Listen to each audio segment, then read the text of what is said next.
Hello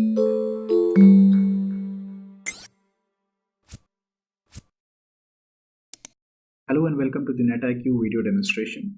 In this video, we will demonstrate how we can configure a risk-based policy based on an IP rule. Risk-based authentication provides context-aware access control that acts to balance the level of trust against risk.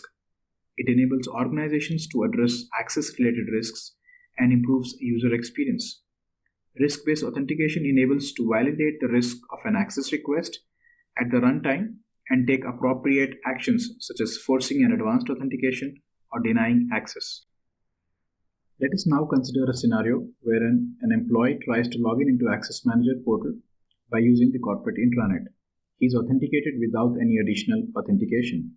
However, when the same employee logs in into the portal from outside the office, he must provide an X509 certification for authentication. Let us now go ahead and log into the Access Manager and create the corresponding classes. So click Devices, then click Local and click Classes. Similarly, click Methods to create the corresponding methods.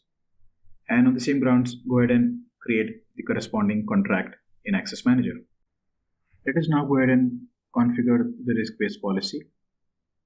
For our demo purpose, we've already created an RBA policy, which is called the RBA demo. Let us click the Overview tab first.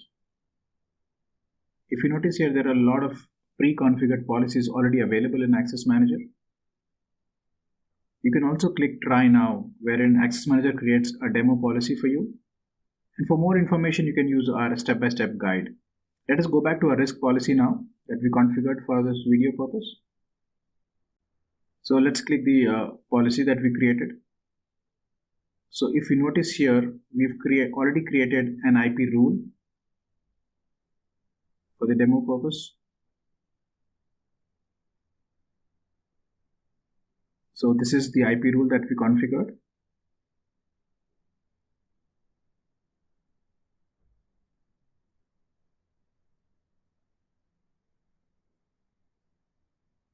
And these are some of the policies or the risk levels that we have configured. Now, if you notice here, we have already selected a pre-configured X509 class here for our demo purpose. Let us now go ahead and demo the first part of our scenario wherein we log in to the IDP with our corporate network. We enter our credentials. And as you can notice, without any additional authentication, we are authenticated into the IDP. Let us now try to understand what happens in the other part of the demo, wherein we try to access the IDP from a network which is outside the corporate network. We try to log in. And as you can see, we are prompted for an additional certification, that is the 509 authentication.